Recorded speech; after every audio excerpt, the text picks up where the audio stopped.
quotes and stuff like that, which we don't have. So you're going to have to concentrate extra hard. And also, some of the things I wanted to give you were references to things that I've written. So the easiest way to find many things that I've written is to Google my name, David Hirsh, and Goldsmiths, which is my university, and find my Goldsmiths homepage, and from there are links to a lot of the things that I've written which are relevant to this discussion. So, I want to talk about the Ronnie Fraser case. For 10 years now, the campaign to boycott Israel has been gaining support within the trade unions that represent academics in Britain, as well as other trade unions, more recently within some of the scholarly organisations in the US, such as the American Studies Association and the Modern Languages Association. The boycotters say that they are only for a boycott of the state or of institutions, a victimless boycott. But what is actually being created is a culture in which the exclusion of Israelis, and only Israelis, from the global community is coming to be seen as legitimate. The boycott is proposed as a response to Israeli human rights abuses. It is said that Israel is apartheid, like the old racist South African regime, and should be similarly shunned. The phenomenon of Israel boycott is significant because it sits at the nexus between concern for Palestinian freedom, criticism of Israeli policy, hostility to Israel, and anti-Semitism. The boycott goes beyond criticism of Israel by aiming to create a concrete exclusion of ordinary Israelis. This exclusion is set up in the UK, in Ireland, in South Africa, in the USA. It is set up here, not far away in the Middle East. So it's not only about Israel, it's also about what happens on our campuses. The boycott campaign is not anti-Semitic in its motivation, but arguably it is anti-Semitic in its effects. Its proponents are not Jew haters, but they do set themselves up in a fight against the overwhelming majority of the world's Jews.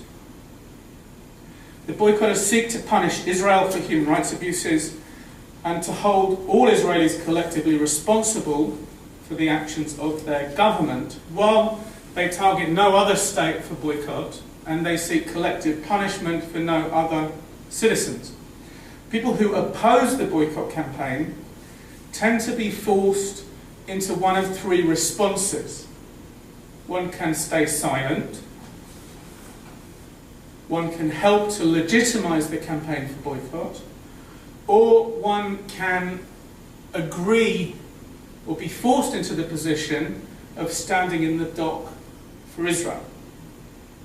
Those who oppose the boycott campaign are in danger of being treated as though they are enemies of Palestinian freedom and apologists for racism, apartheid, and colonialism. Most of the people forced into these options and treated as pariahs are Jewish. In fact, the choice impacts on Jews in a particular kind of way, which I think is relevant to some of the issues in this case. Images and tropes from old anti-Semitic themes are often unconsciously recycled, and Jews who oppose the boycott are framed as conspiratorial, powerful, rich, bloodthirsty, particularly against children, bourgeois, connected to dishonest bankers, warmongers, and such like. Yet, boycotters tend to become enraged when the issue of anti-Semitism is raised, and they tend to respond not by examining their own rhetoric and aims, but with an angry counter-accusation. They tend to respond that the person who raises the issue of anti-Semitism is doing so in bad faith, not because they are really concerned, but in a dishonest attempt to frighten people from criticising Israel. This is what I've called the Livingston formulation. It is the key mechanism by which people who are otherwise good at recognising racism and bigotry fail to recognise or to engage with contemporary anti-Semitism. Ronnie Fraser had been opposing the boycott campaign and being he called himself a friend of Israel within the academic trade unions in the UK for the last 10 years. First in NAPFI, the National Association of Teachers in Further and Higher Education, and then when it merged into UCU, the University and College Union. He teaches maths to 11 to 18-year-olds. He's not an academic. By 2009, most of the other Jewish activists who had been opposing the boycott campaign within the union had, in one sense or another, been driven out, banned, bullied, intimidated. Ronnie was pretty well the only Jewish guy left who was able and willing to oppose the boycott at UCU Congress. Ronnie's kind of stubborn. In 2011, the union passed a motion disavowing the EUMC working definition of anti-Semitism. It did this because it wished to continue doing things which, within that framework, could be judged to be anti-Semitic. Before it overwhelmingly voted to ignore him, Fraser said the following to Congress, quote, "Congress, imagine how it feels when you say that you are experiencing racism and your union responds, stop lying, stop trying to play the anti-Semitism card. The overwhelming majority of Jews feel that there is something wrong in this union. They understand that it is legitimate to criticize Israel in a way that is, quoting from the definition, similar to that levelled against any other country, but they make a distinction between criticism and the kind of demonisation that is considered acceptable in this union."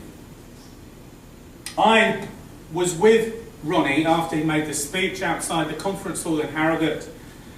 I saw him, a courageous, tough teacher, a grandfather, a son of Holocaust survivors, break down after having been treated with contempt by 300 of his union colleagues at Congress. I saw the anti-Semitism, which was normal within the UCU, make him cry in pain and in isolation. The union, which is so ready to hear about other racisms with compassion, listened to Fraser with a glass ear. Later, it was to instruct its lawyer, Anthony White, to subject him to 2 days of cross-examination, in which he was accused relentlessly, articulately and professionally of crying anti-Semitism for trumped-up political reasons. For Fraser, the rejection of the EUMC definition was the last straw. He judged that the institutional anti-Semitism which had become endemic within the UCU was in violation of the Equality Act of 2010. Fraser went to an employment tribunal, the court that adjudicates claims under this act in the UK, and he asked for its protection. His letter to UCU General Secretary Sally Hunt, written by his lawyer Anthony Julius, said that the UCU had breached paragraphs 26 and 57 of the Equality Act 2010. Quote, "That is to say, the UCU had harassed him by engaging in unwanted conduct relating to his Jewish identity, a relevant protected characteristic, the purpose and or effect of which had been and continues to be, and this is in the words of the Act, to violate his dignity and or create an intimidating, hostile, degrading, humiliating and or offensive environment." So he had to prove one of those things. The letter alleged a course of action by the union which amounted to institutional anti-Semitism, and it gave examples which I will come to shortly. The UCU defended itself vigorously. It said that it was an anti-racist union, that it vigorously opposed anti-Semitism, and that Fraser was illegitimately trying to frame his political defeat as a friend of Israel in terms of anti-Semitism. The union had done nothing inappropriate, it claimed. The tribunal sat in the autumn, the fall of 2012. It accepted evidence on behalf of Fraser from 34 witnesses. Union activists, scientists, sociologists, historians, lawyers, philosophers, members of parliament, Jews, Christians, Muslims, atheists, academic experts on anti-Semitism, Jewish communal leaders. Witnesses gave written statements and were subjected to cross-examination. A coordinated campaign by Fraser, his lawyers and his witnesses to try to intimidate critics of Israel with an invented accusation of anti-Semitism would indeed be vile and disgraceful. This is what the tribunal in the end concluded had been happening. And this explains the unusually intemperate and emotional language employed in its dismissal of Fraser's case. This also explains the tribunal's refusal to consider with seriousness the detailed evidence which the witnesses presented of how anti-Semitism functions within the UCU. You can easily find the full written judgment online. It's published, and it's kind of interesting reading. The tribunal found against Fraser on everything, on technicalities, on legal argument, on every significant issue of substance and of fact. The tribunal found everything the UCU said in its defence to be persuasive, and it found nothing said by Fraser or any of his witnesses to have merit. The culture, the practices and the norms inside the union were found to be not anti-Semitic, either in intent or in effect. Indeed, everything Fraser and his witnesses experienced as anti-Semitic, the tribunal judged to have been entirely appropriate.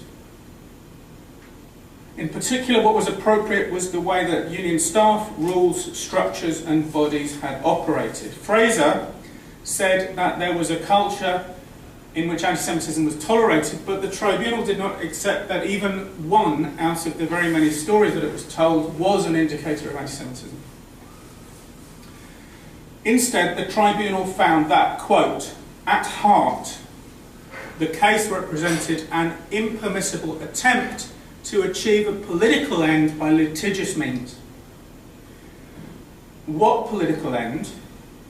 Well, the only possible political end is an attempt to defeat or silence campaigns against Israel. This would certainly be impermissible in an employment tribunal which is rightly concerned with issues such as anti-Semitism, racism and sexism. Of course, the fight against anti-Semitism is also political, but this cannot be the kind of politics to which the tribunal objected. If it was, then it would find every allegation of racism, sexism or homophobia, for example, also to be impermissible. Opposition to anti-Semitic politics has always been central to campaigns against anti-Semitism. The tribunal makes clear that it meant Fraser was trying to mobilise a bad faith allegation of anti-Semitism in order to silence good faith critics of Israel when it goes on in the next paragraph, and I quote, "We are also troubled by the implications of the claim. Underlying it, we sense a worrying disregard for pluralism, tolerance, and freedom of expression." The tribunal says that Fraser was trying to fool it into outlawing and branding criticism of Israel as anti-Semitic. Of course, every racist claims that anti-racists disregard their right to free speech. True, sometimes the tribunal appears to veer towards the view that those who complain of anti-Semitism are simply oversensitive and lacking in objective judgment, but the central findings that this is politics dressed up as litigation and that this is an attempt to disallow free criticism are allegations of bad faith. Anybody who's been following the story within the union will be aware that the response of the tribunal is precisely the same as the response which opponents of anti-Semitism and of the boycott campaign were faced within the union. The tribunal backs the union's way of thinking about anti-Semitism 100%. The experience of going to the tribunal, it turns out, is more of the same experience about which Fraser appealed to the tribunal in the first place. Fraser said that the key mode of intimidation in the UCU was a constant allegation of bad faith. The allegation that Jews who say they feel anti-Semitism are actually lying for Israel. The tribunal replied that Jews who say they feel anti-Semitism are actually lying for Israel. They are dressing up a political end as a problem of racist exclusion. In other words, the tribunal answers that the accusation of bad faith made against Jews who say they experienced anti-Semitism is appropriate. The tribunal employed the Livingston formulation. Fraser argued that there were a large number of incidents which should be understood as exemplifying a culture whereby anti-Semitism was accepted as normal within the Union. He called 34 witnesses to tell the tribunal about the anti-Semitism that they had seen. They told the tribunal about a number of incidents they had witnessed and experienced. In 2006, Ronnie Fraser stood as a delegate to NAPFI conference. It was said at a regional meeting that Fraser could not be a delegate because he was a Zionist and therefore a racist. NAPFI held an investigation and they found that this statement had not been anti-Semitic. Israel has been relentlessly condemned at every UCU Congress, often by motions to boycott Israel. There were no motions to boycott any other states. The parliamentary inquiry into anti-Semitism reported that the boycott debates were likely to cause difficulties for Jewish academics and students, to exclude Jews from academic life, and to have a detrimental effect on Jewish studies. The UCU responded that these allegations were made to stop people from criticising Israel. 76 members of the UCU published a critique of the union's response, but the union took no notice. John Mann, Member of Parliament, told the tribunal that UCU had been unique among those criticised by the inquiry in its refusal to listen. Sean Wallace, a local UCU official, said that anti-boycott lawyers were financed by, quote, bank balances from Lehman Brothers that can't be tracked down. Ronnie Fraser asked him whether he had indeed made this arguably anti-Semitic claim. Wallace admitted having said it, but it was Fraser who was, for the crime of asking, found to have violated union rules concerning, quote, rude or offensive communications. Gert Weiskirchen is a member of the Bundestag, a German Social Democrat. He was responsible for combating anti-Semitism for the OSCE, the Organisation for Security and Cooperation in Europe. He asked the union leadership for a meeting to discuss anti-Semitism relating to the boycott. The union did not meet with him. When 39 members of the union protested publicly, the union ignored them. It's quite an interesting example because the union could easily have sent somebody to sit with him for half an hour and then ignore him, but they chose instead to rebuff him. The union invited South African trade unionist Bongani Masuku to speak at a pro-boycott conference in London. They paid for his flight and everything. Masuku was known to be under investigation by the South African Human Rights Commission for anti-Semitic hate speech. Here is an example of what Masuku had said. Quote, Bongani says hi to you all as we struggle to liberate Palestine from the racists, fascists and Zionists who belong to the era of their friend Hitler. We must not apologise. Every Zionist must be made to drink the bitter medicine they are feeding our brothers and sisters in Palestine. Masuku also said that vigilante action would be taken against Jewish families suspected of having members serving in the Israeli military, and Jews who continue to stand up for Israel should, quote, not just be encouraged but forced to leave South Africa. The union ought to have known Masuku's record. Ronnie Fraser himself told the union about Masuku's record. Masuku was found guilty in South Africa of hate speech before speaking as a guest of the UCU. And months later, UCU Congress explicitly rejected a motion to dissociate itself from Masuku's, quote, repugnant views. So what I'm doing here is going through a number of the issues that were raised in the trial. Yes? The activist list is an email list hosted by the union. Ronnie Fraser argued on the list that there was no absolute blockade of Gaza in response to claims that there was. In response to this email from Ronnie, another member of the union said that he was like the Nazis at Theresienstadt. The union found that there was nothing inappropriate about this comment. Josh Robinson put together a detailed formal complaint about anti-Semitic language being employed by members of the union on the list. He documented how people who opposed anti-Semitism on the activist list were routinely accused of being, quote, deranged, crazy, nutters, Israeli agents, hysterical, dishonest, twisted, rotten Zionists, that one was from me, less than human, believers in a promised land, motivated by the fairy story of the Old Testament, genocidal, accepting of the murder of innocents, racist, pro-apartheid, supporters of ethnic cleansing, Nazis. The Holocaust was referred to as an attempted genocide. There followed volleys of insults made against those who raised concerns about this description of the Shoah.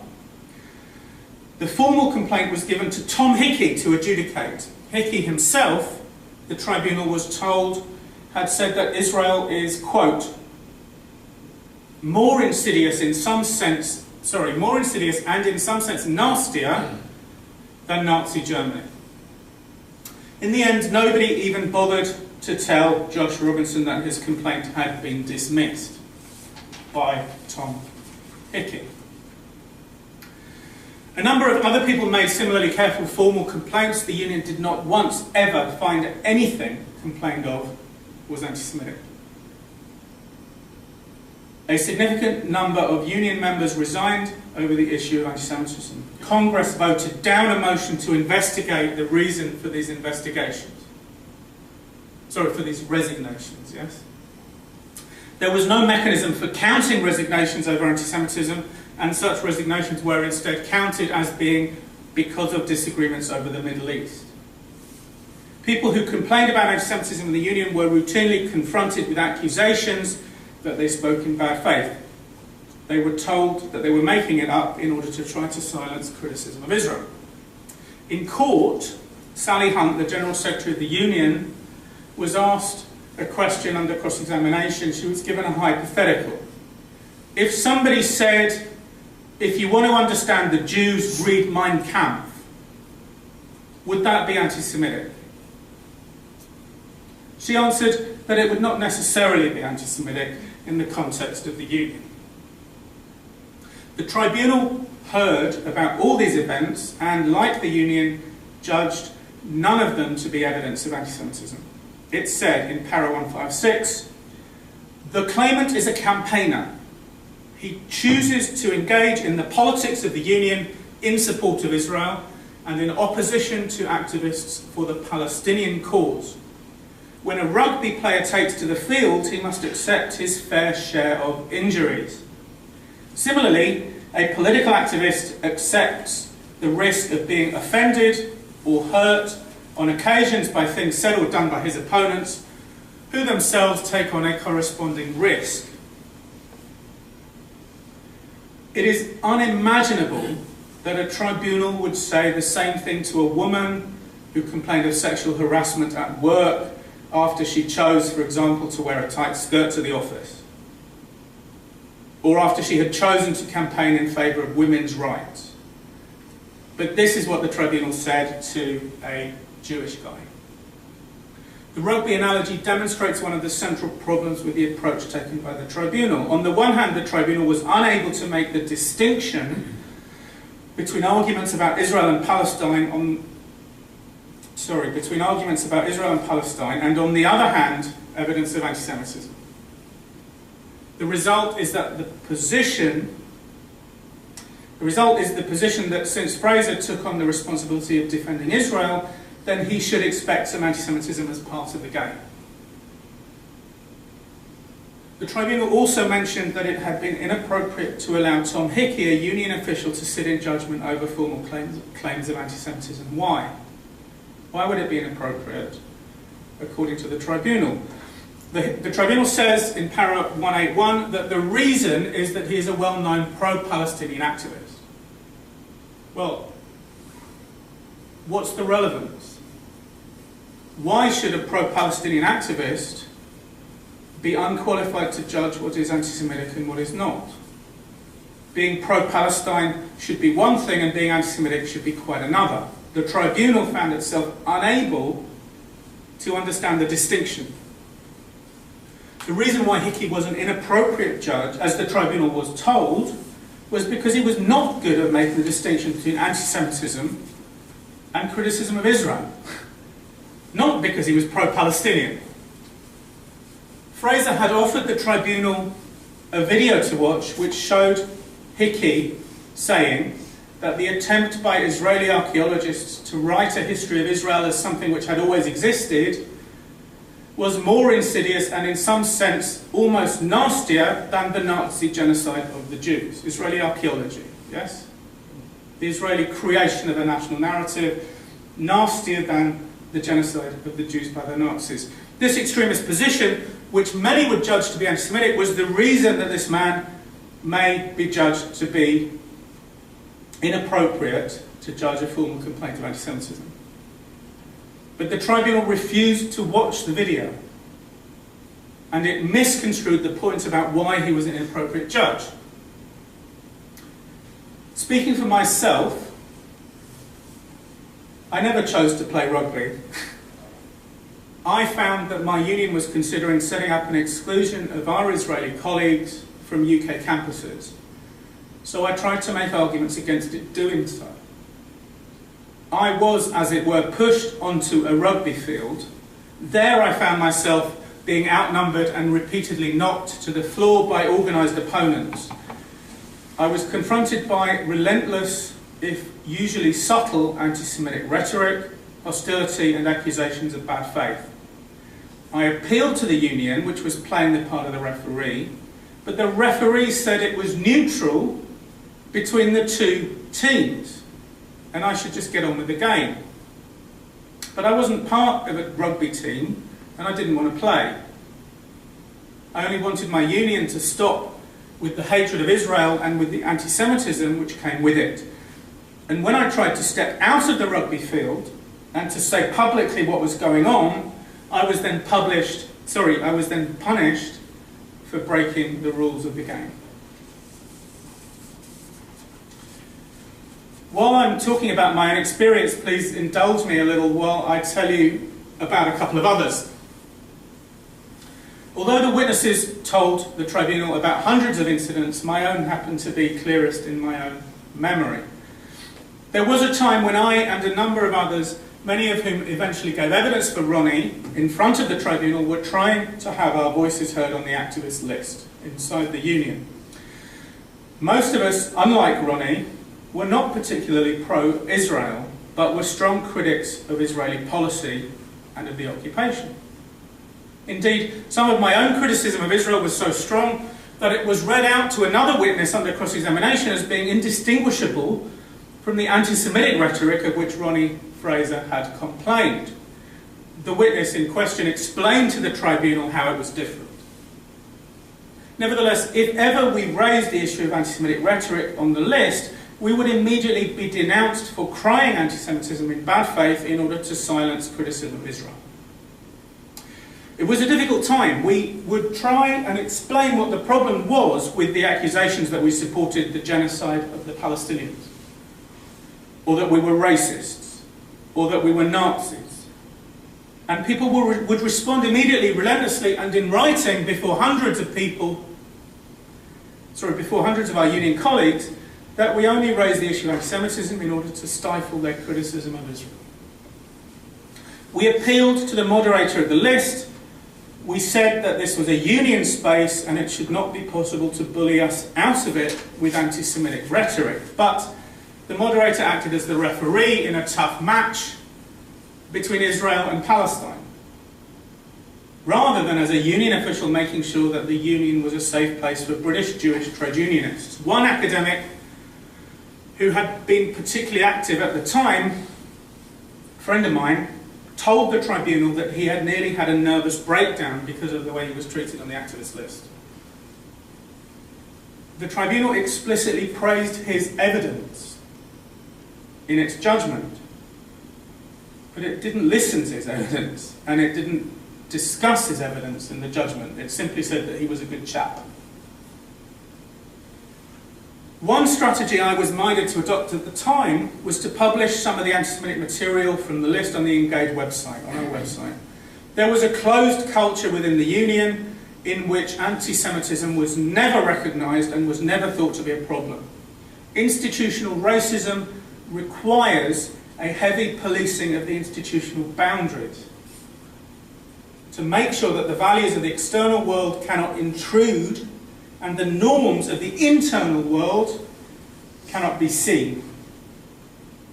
In August 2007, I wrote an email on the activist list expressing concern at the anti-Semitic consequences of the campaign to boycott Israel, and arguing that we should be aware that it is usual for anti-Semitic arguments to be positioned as one side in a legitimate democratic debate.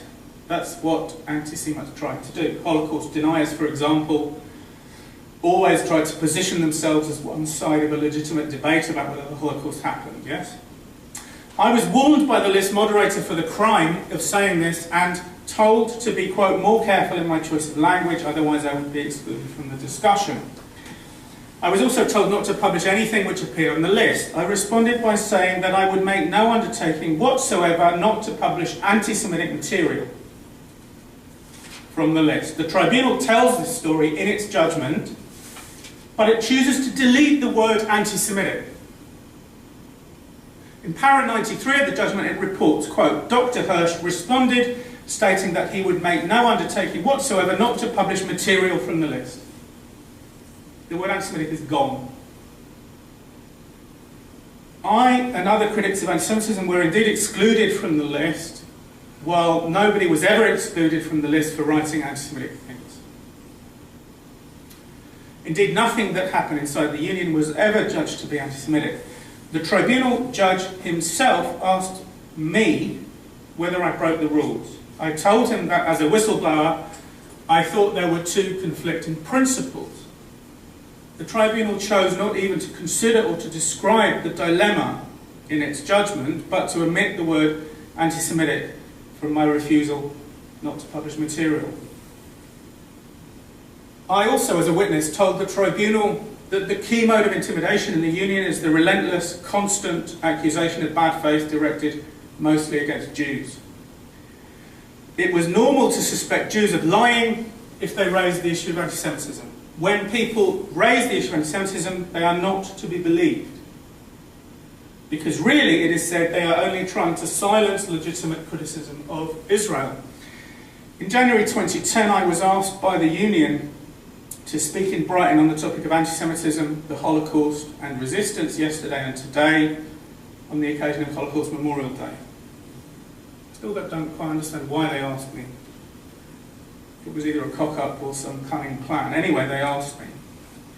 I talked about the record of anti-Semitism within the Union. Tom Hickey, the character we've already discussed,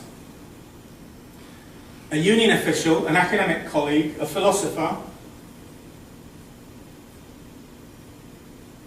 in public and in front of the General Secretary, said that everything I had said was a traducement of the truth, a straightforward lie, and the author knows it.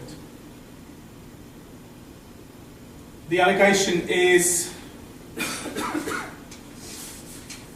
not that we are hysterical or that we make a mistake or that we see anti-Semitism where it doesn't exist. That's not the allegation. The allegation is that we lie.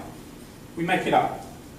We wield this weapon of Jewish power, which is to make an allegation of anti-Semitism and everybody is defeated by it.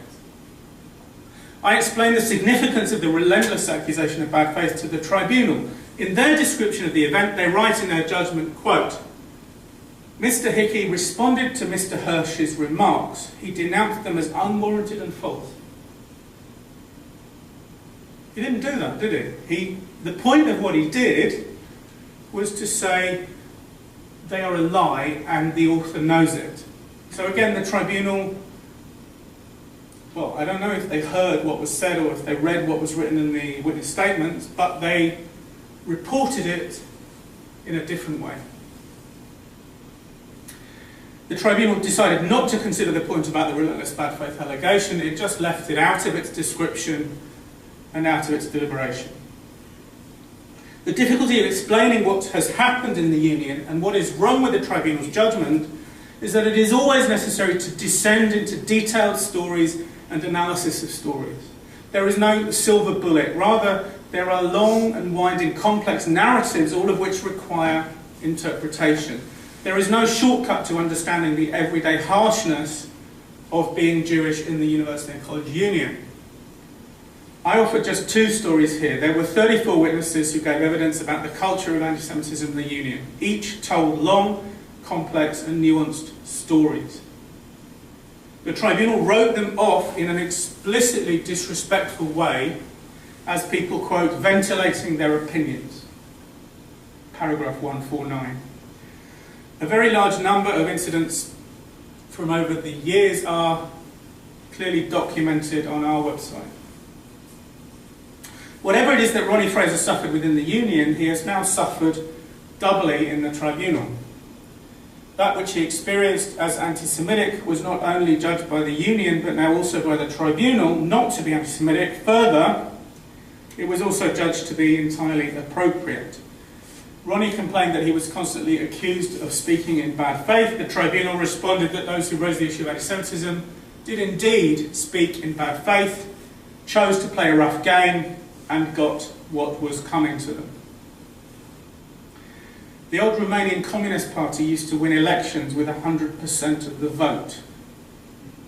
Just this fact is enough to tell us that the process could not have been fair. The UCU and now the tribunal have judged that nothing that ever happened in the Union was anti-Semitic. Not one thing, zero. Given the history of anti-Semitism in Europe and on the left, given the hostility to Israel and to Israeli policy within the Union, it is hardly plausible that hostility to Israel was never expressed in an anti-Semitic way. An anti-racist union has a responsibility to educate and to guard against anti-Semitism. A tribunal has the responsibility to recognise anti-Semitism when it occurs and to protect those who are bullied by it. But we live in a time and in a place where it is possible for a union and a tribunal to fail to see anti-Semitism, even when it is shown to them in detail and even when its significance is explained to them. One footnote, well, I don't know if it's really a footnote to finish, is that the story is still going on, because after Ronnie was completely defeated and rather humiliated by this judgment, the union then came looking for costs, and they have sued him for £500,000 worth of costs. In other words, they're after his house.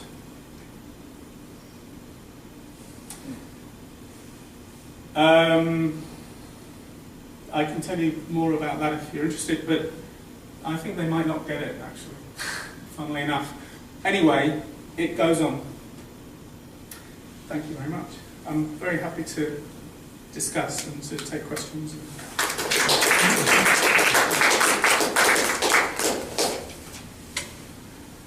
Yeah? Could you explain sort of the legal structure?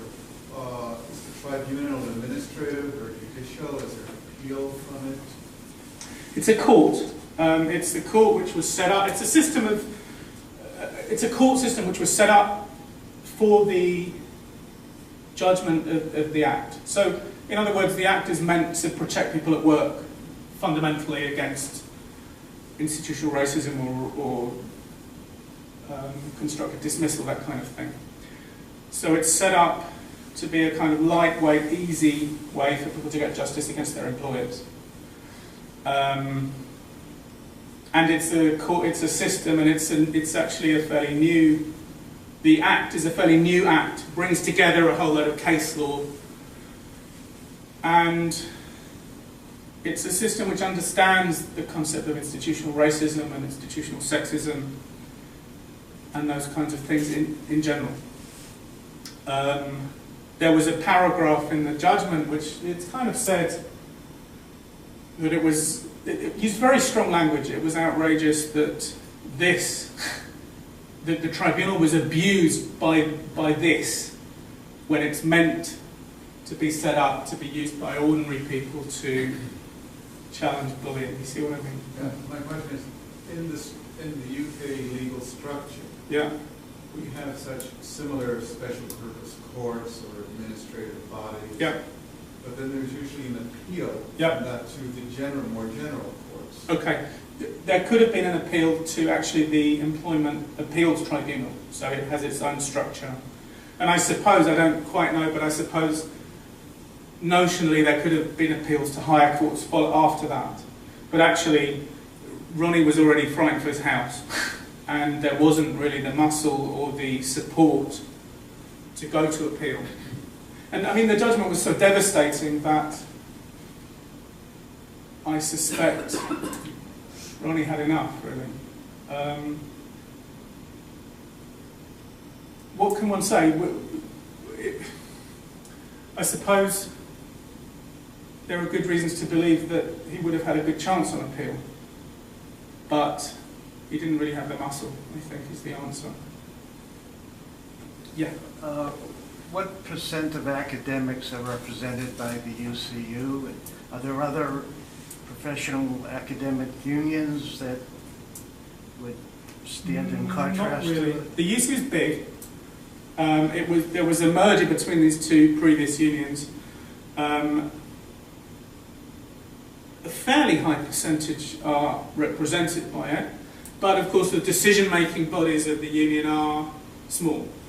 So the way it works really is that somebody does all the work in a branch, and as a reward they get to go to Congress. On the other hand, of course, if people were really concerned about what was being done in their name, they would stop it. So on the one hand, yeah, there's a sort of undemocratic coterie of people who make the decisions. On the other hand, one doesn't really want to get involved.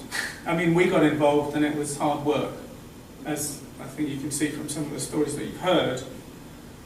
And, you know, academics have got better things to do, really, than wrestle with these people in this way forever. What one sees, for example, there was a boycott motion in the National Union of Journalists a few years ago, and it was defeated by a number of activists, mainly Jews, who came together and, you know, did what good trade unions do and defeated the motion. The problem was, of course, it comes back.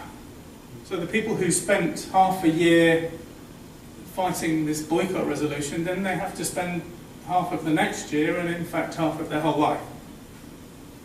And as I said, most people in the UCU, there was quite a lot of people in the UCU who were worried by the boycott. In fact, we had some early victories at Congress, but it wore everybody down. And in the end, Ronnie was the stubborn one who was left, really. So, what percentage of academics are in the UCU, and can you have a successful academic career without being in it? And do they get funded by monies other than membership dues? And so where does it I don't know the percentage. Quite a lot of, I mean, most people in my department are a member of the union. I've never left the union. I'm still a member of the union. And the reason I'm still a member of the union is because I won't be pushed out. You know, I just won't allow that to happen. There's, at the moment, there's, you know, normal trade union issues. There's a struggle over a contract next year. There's the possibility of strike action. And I don't want to be the one who has to walk out of the room and say, I'm not part of this. Yeah?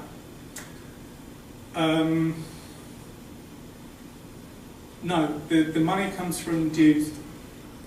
But, you know, academics are under pressure, education is under pressure, and people conceive of the union as being something which defends them. Yes. Well, when you lose a rugby match or a other sporting event, it's quite common to rationalize it by blaming the ref and saying that they're against you. Oftentimes amounts to sour grapes because you don't want to admit that you didn't perform well enough and that the other team was better. Sure. Now, a lot of people take a very different viewpoint of this case, such as you must know Jonathan Goldberg, who called this case a very legally flawed, epic folly that would impact negatively on the Jewish community for many years and never should have been undertaken in the first place. So you don't represent the only view on this case, do you? I mean, there are other ways to approach this that may be even more persuasive. We heard your side, but we haven't heard anybody else's. Sure. Well, Jonathan Goldberg is a lawyer. He did make those criticisms of the case. But it seems to me that if you say that the case should never have been brought, then you have to be clear about what it is you're arguing. So, do you argue, is the argument that the 2010 Act doesn't protect a Jew from anti-Semitism in the Union? Or is the argument that there was no anti-Semitism in the Union? Or is the argument that the case wasn't put correctly? Or is the argument that one should not have gone to a British court because Jews could never get justice in a British court? And actually Goldberg never was specific about what was his position. I don't know if you have one of those options in mind. Well, I think you have your day in court, and you just can't accept the decision as far as I'm concerned. And if you don't want to appeal it, then what can anyone else do? Okay, so you're not prepared to say... Well, he said it was legally flawed. I haven't studied it from a legal vantage point. So then the argument... His opinion on that. Right, so then the argument is that the 2010 Act doesn't protect against institutional anti-Semitism, yes? Yeah. Yeah. So, for example, there was a lot of discussion in the judgment about Jewish identity as a relevant protected characteristic under the Act. Also, whether that included attachment to Israel as a factor of Jewishness per se. Yeah. So that was one of the arguments made by the Union. In fact, the Union and the Tribunal had a very strong position, which was to say there is no, quote, there is no relationship between a Jewish identity and any kind of attachment to Israel. There's no relationship between the two.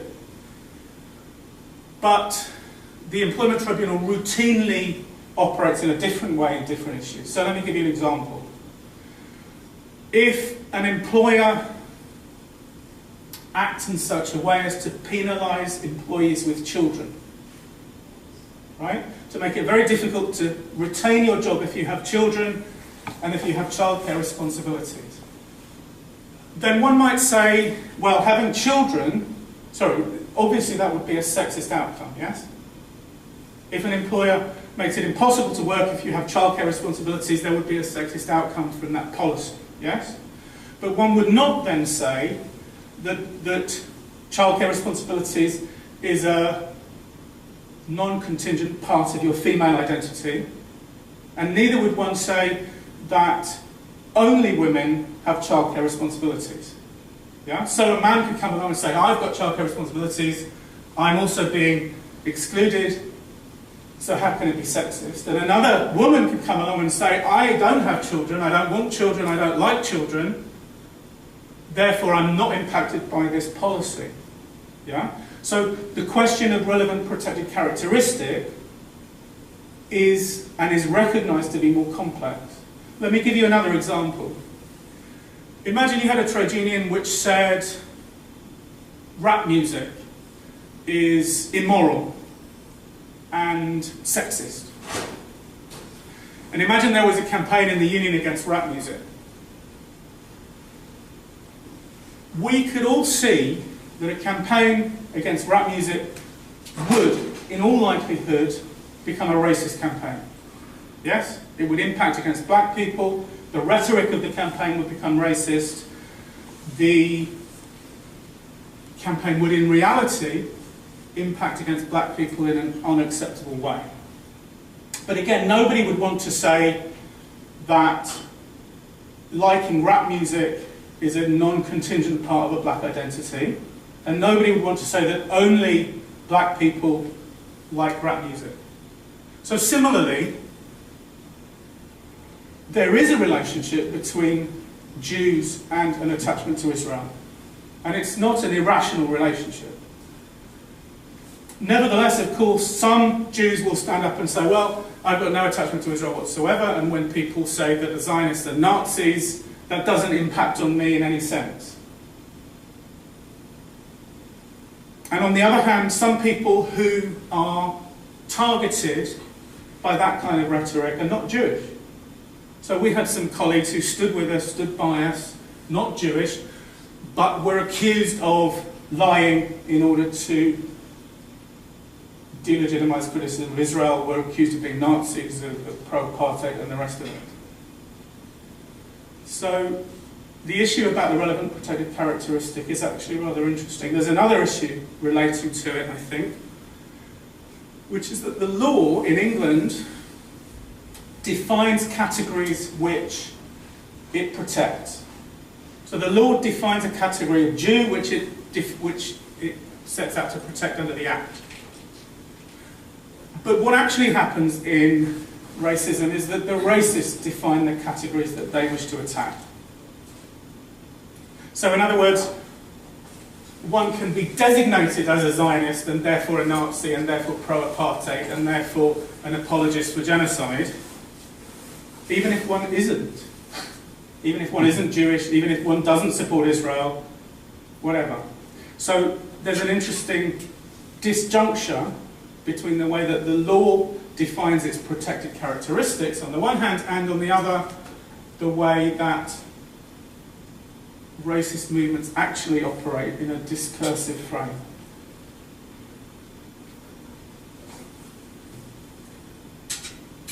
Yeah? How was this reported in the British press? How was it reported in the British press? It was reported very little in the British press. There was very little. Actually, it wasn't a story really. You know, it was.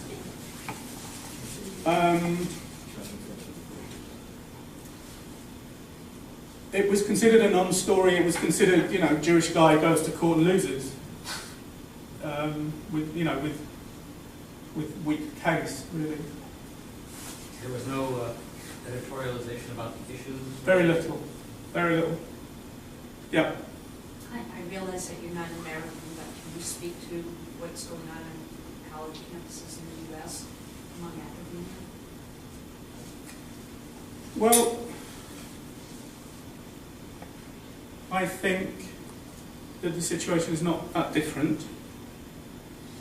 I mean, I think one of the interesting things, one of the key rhetorics, for example, in the MLA discussion, the Modern Language Association discussion, also the ASA, the American Studies Association discussion, one of the key rhetorics is that people sort of stand up and defend their freedom of speech against this charge of anti-Semitism. So the charge of anti-Semitism is always portrayed as being a kind of bad faith allegation. Yes, it's always portrayed as being a way of that certain people try to stop criticism of Israel. And I think that's quite menacing. I think there's a discourse of kind of Jewish power which underlies that rhetoric, which I think we should be concerned about. I mean, I think it's fundamentally the same discussion. Of course, the boycott campaign is a global campaign. It's a global campaign to put Palestine and Israel at the centre of the concern of all anti-racists everywhere. In other words, it's a global campaign to find that Israel and Palestine is symbolic of a much, much wider struggle. And that in itself I find quite threatening, because of course anti-Semitism has always placed Jews at the centre of the world. Jews are very small in number, very small in power, very small in influence, yet anti-Semitism constructs Jews as being central to the world. For example, behind wars, behind revolutions, responsible for everything that goes bad in the world. And this goes back a long way in terms of Christian anti-Semitism and Jews being responsible for the failure of Christ to bring us redemption, yes? The rejection of Christ by Jews. So this symbolic identification of Jews as being central to everything that happens in the world, I think, is mirrored in some of the rhetoric we see in the boycott campaign. So On Israel's northern border, there's 180,000 people have been murdered, civilians have been murdered, have been gassed using sarin. 1 or 2 million or more, 3 million people are displaced from their homes as we speak. The slaughter goes on. The British and the American governments refuse to do anything about it. On Israel's southern border, the Muslim Brotherhood, which is of course the Egyptian wing of Hamas, or the other way around, 500 members of the Muslim Brotherhood have just been sentenced to death by the military regime in Egypt to be executed. The military regime in Egypt has completely closed down with a kind of vice of terror against the Muslim Brotherhood. There are huge events going on, and it becomes ever more eccentric to understand a little local fight between Israelis and Palestinians as being symbolic of everything in the world. But it should be the key issue here at Harvard. That here at Harvard, the key issue should be excluding Israelis from our campus. It's ever more eccentric, I think. Yeah. So, Kerry said today that Israel is apartheid, and it hasn't been publicized at all. And yet, when an owner of the basketball team asked his girlfriend in a private conversation not to invite black people with her on his dime and his ticket, it gets published. Yeah. That's a little bit uneven. I don't know what John Kerry said today. I think what John Kerry was saying is he was worrying about the possibility that sometime in the future. No, he claimed that today Israel is apartheid. Okay, well, I'd like to see the quote, really. I hope he didn't say that. Okay. Considering his grandfather is Jewish, I hope he didn't say that. Okay, well, if he said that, then I shall be writing about that in the morning. Yes, please. His grandfather is Jewish, you can't say? Yes. His grandfather is Jewish. Just prove that point. Which one? I'm not sure. There's no connection between the two. No man's Jew to say it's apartheid. You can't not say it's apartheid because you're Jewish. It's because if it's something that you believe in, it should be affected by some predisposed position based on your race. So it's an interesting point, actually, that to what extent having a Jewish identity enables you to speak with authority about anti-Semitism or about these issues. Of course, it's one of the key rhetorics of the anti-Zionist Jews, that the anti-Zionist Jews always mobilize a Jewish identity in order to give themselves extra weight.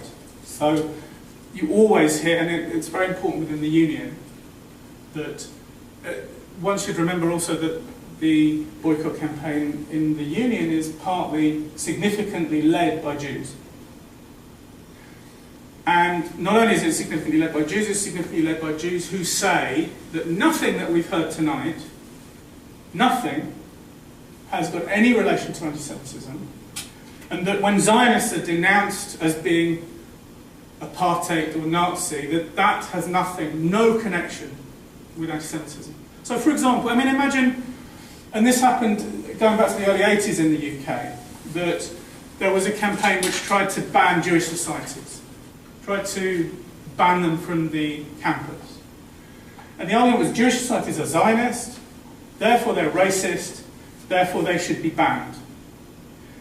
Now, what follows from that is that there are people teaching young activists to relate to Jewish societies as though they were Nazis on campus, as though they were apologists for racism on campus.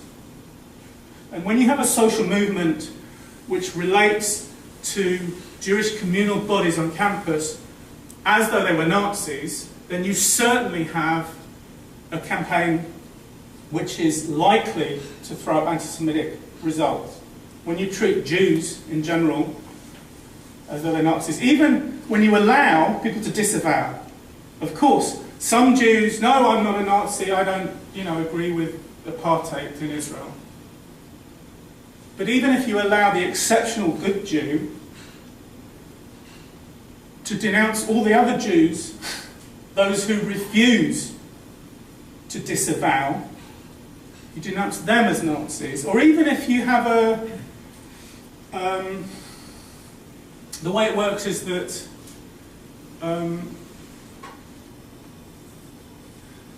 sorry, I've lost my train of thought. Yes. Well, Britain, as you know, doesn't have a written constitution, and it doesn't have a First Amendment protecting freedom of speech. So generally speaking, British courts are much more likely to entertain notions of group libel or to find generalized comments about a group offensive, which is why you have such a thing as libel tourism, where people who can't sue in the United States because the First Amendment protects hateful speech will go to Britain, where courts are more willing to declare certain kinds of speech hateful. Now, given that background, I would have thought courts in Britain would have been bent over backwards to be more sensitive to anti-Semitism in the Ronnie Fraser's case. And the fact that they weren't is sort of doubly indicates that this was a very, very bad case to bring. Because if you can't be protected against allegedly anti-Semitic talk in Britain, you would have absolutely no question in this country where you get a First Amendment declaration. And Fraser would stand no chance at all in the United States, I believe, in any kind of court, because you get into free speech. Well, so imagine that it wasn't against Jews or Zionists. Imagine it was against women. Imagine you had pornographic pictures up and down the corridor in a university. Imagine that you walked into your university and you found the most sort of horrendous propaganda being made about, you know, feminists and this and then. Imagine this happened within your own trade union. Imagine this happened in your workplace. It seems to me that one could put together a case to say not that, you know, this kind of pornography would be free speech, but that in this context, within the union, within the workplace, it would constitute a framework which would be hostile to women. It's not necessarily a free speech issue. It's a term that the court looks for in Britain, institutional discrimination. Well, institutional racism... And if they rule that criticism of Israel it's just too difficult a construct to say that if Ronnie Fraser were exposed to points of view that he didn't agree with, that would amount to institutional discrimination. Right. Not but as you've seen... Not whether he was offended, right, but whether it constituted... But as you've seen, that wasn't what was happening. Yes? The kinds of examples that I gave to you. Well, I don't agree. Because, for example, if Ronnie tries to engage in a debate about Gaza, yes? About, you know, is there a blockade of Gaza, is there not a blockade of Gaza? And if he's simply denounced as being a Nazi, yeah, you're a Nazi, and that's just kind of generally acceptable, then there's no freedom of discussion.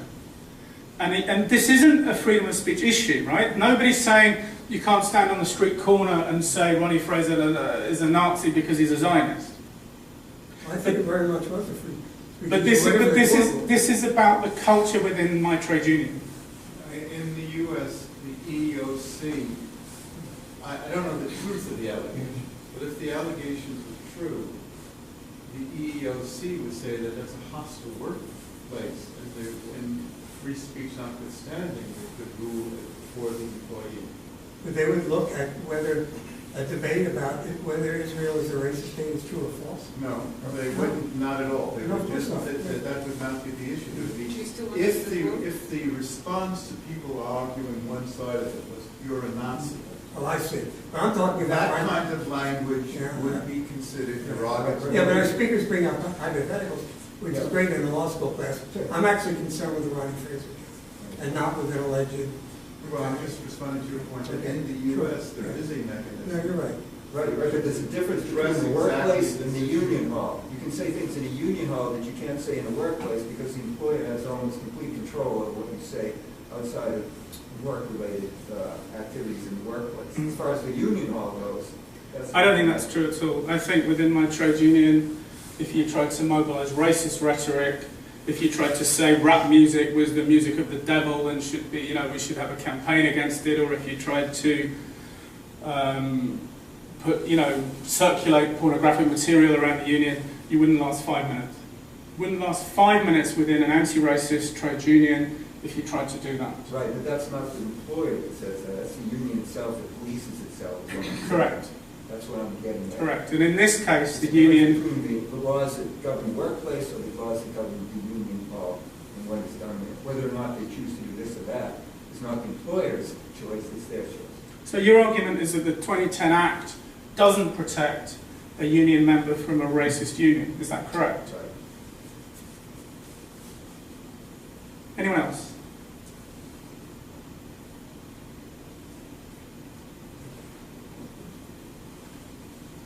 Okay, thank you very much. So how does it vote? Look.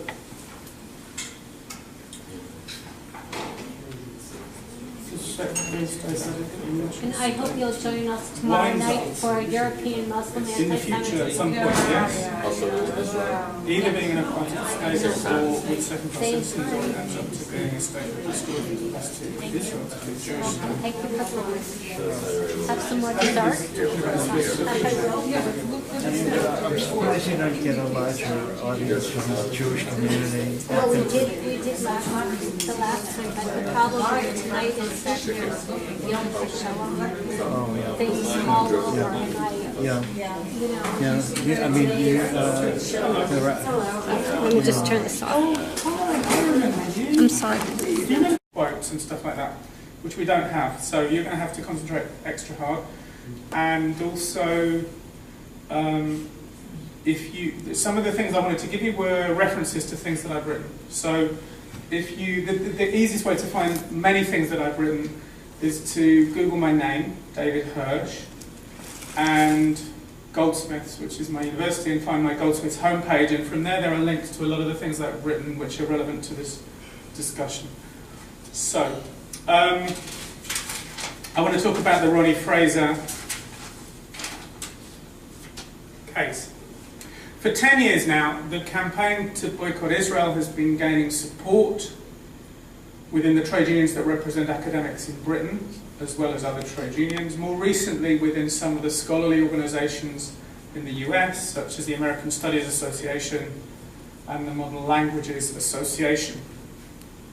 The boycotters say that they are only for a boycott of the state or of institutions, a victimless boycott. But what is actually being created is a culture in which the exclusion of Israelis, and only Israelis, from the global community is coming to be seen as legitimate. The boycott is proposed as a response to Israeli human rights abuses.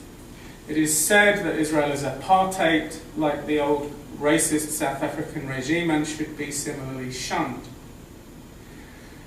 The phenomenon of Israel boycott is significant because it sits at the nexus between concern for Palestinian freedom, criticism of Israeli policy, hostility to Israel, and anti-Semitism.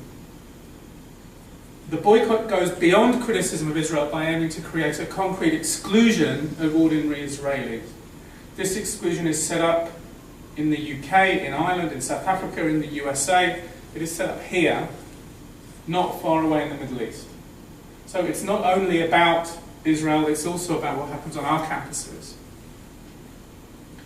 The boycott campaign is not anti-Semitic in its motivation, but arguably it is anti-Semitic in its effects.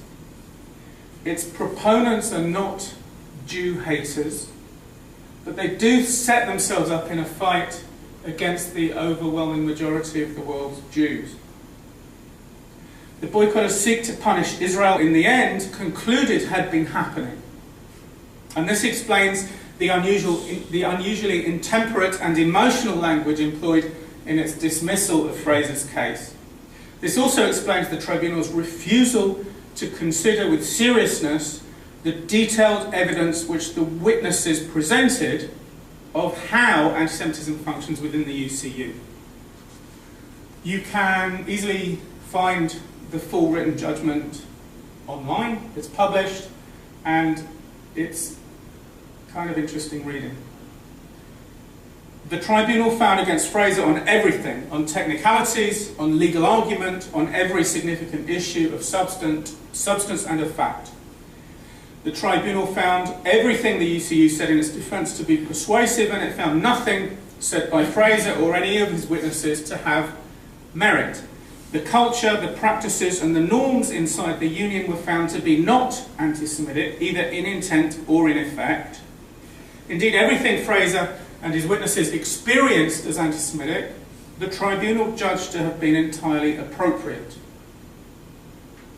In particular, what was appropriate was the way that union staff, rules, structures and bodies had operated. Fraser said that there was a culture in which anti-Semitism was tolerated, but the tribunal did not accept that even one out of the very many stories that it was told was an indicator of anti-Semitism. Instead, the tribunal found that, quote, at heart, the case represented an impermissible attempt to achieve a political end by litigious means. What political end? Well, the only possible political end is an attempt to defeat or silence campaigns against Israel. This would certainly be impermissible in an employment tribunal which is rightly concerned with issues such as anti-Semitism, racism and sexism. Of course, the fight against anti-Semitism is also political, but this cannot be the kind of politics to which the tribunal objected. If it was, then it would find every allegation of racism, sexism or homophobia, for example, also to be impermissible. Opposition to anti-Semitic politics has always been central to campaigns against anti-Semitism. The tribunal makes clear that it meant Fraser was trying to mobilise a bad faith National Association of Teachers in Further and Higher Education, and then when it merged into UCU, the University and College Union. He teaches maths to 11 to 18-year-olds. He's not an academic. By 2009, most of the other Jewish activists who had been opposing the boycott campaign within the union had, in one sense or another, been driven out, banned, bullied, intimidated. Ronnie was pretty well the only Jewish guy left who was able and willing to oppose the boycott at UCU Congress. Ronnie's kind of stubborn.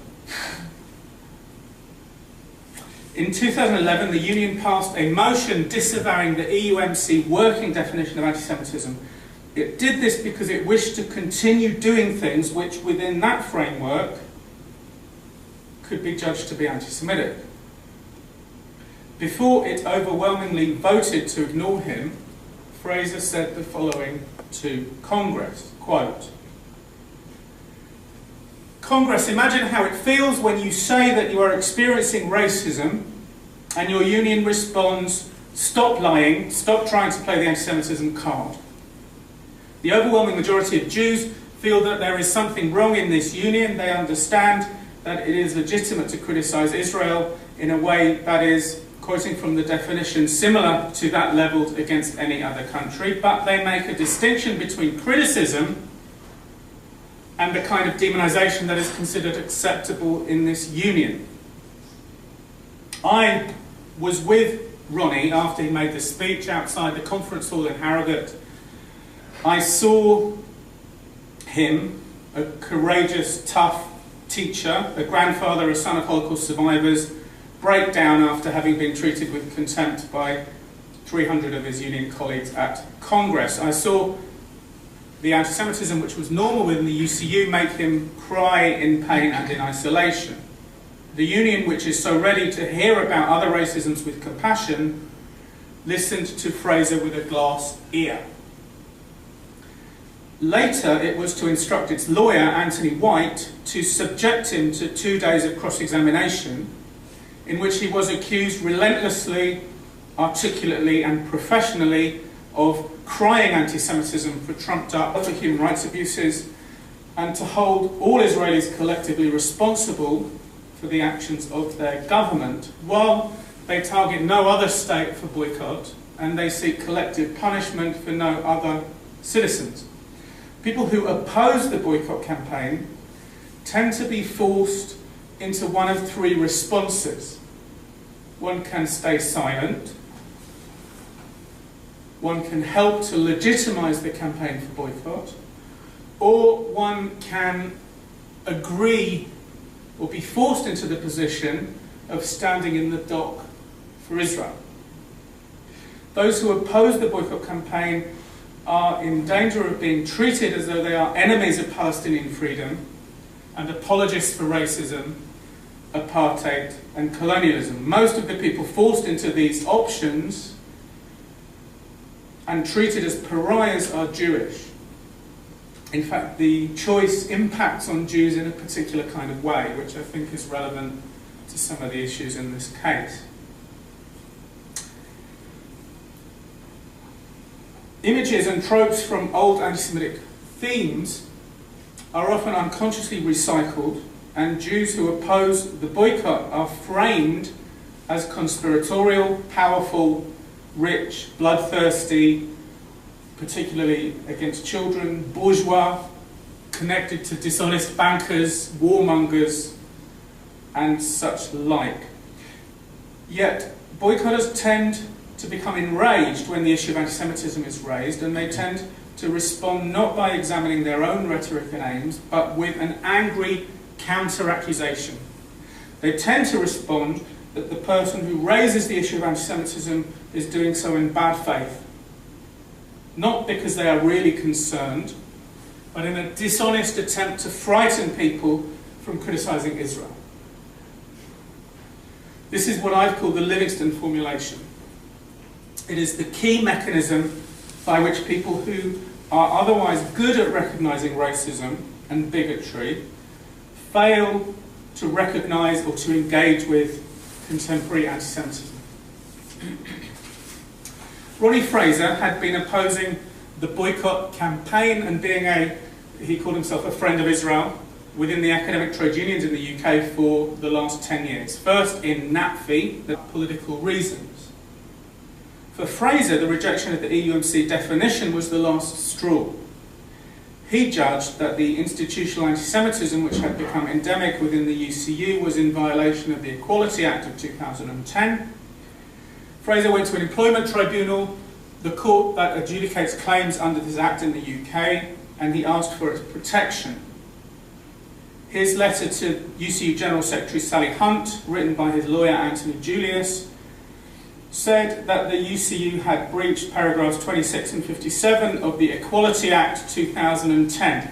Quote, that is to say, the UCU had harassed him by engaging in unwanted conduct relating to his Jewish identity, a relevant protected characteristic, the purpose and or effect of which had been and continues to be, and this is in the words of the Act, to violate his dignity and or create an intimidating, hostile, degrading, humiliating and or offensive environment. So he had to prove one of those things. The letter alleged a course of action by the union which amounted to institutional anti-Semitism, and it gave examples which I will come to shortly. The UCU defended itself vigorously. It said that it was an anti-racist union, that it vigorously opposed anti-Semitism, and that Fraser was illegitimately trying to frame his political defeat as a friend of Israel in terms of anti-Semitism. The union had done nothing inappropriate, it claimed. The tribunal sat in the autumn, the fall of 2012. It accepted evidence on behalf of Fraser from 34 witnesses. Union activists, scientists, sociologists, historians, lawyers, philosophers, members of parliament, Jews, Christians, Muslims, atheists, academic experts on anti-Semitism, Jewish communal leaders. Witnesses gave written statements and were subjected to cross-examination. A coordinated campaign by Ronnie Fraser, his lawyers and his witnesses to try to intimidate critics of Israel with an invented accusation of anti-Semitism would indeed be vile and disgraceful. This is what the tribunal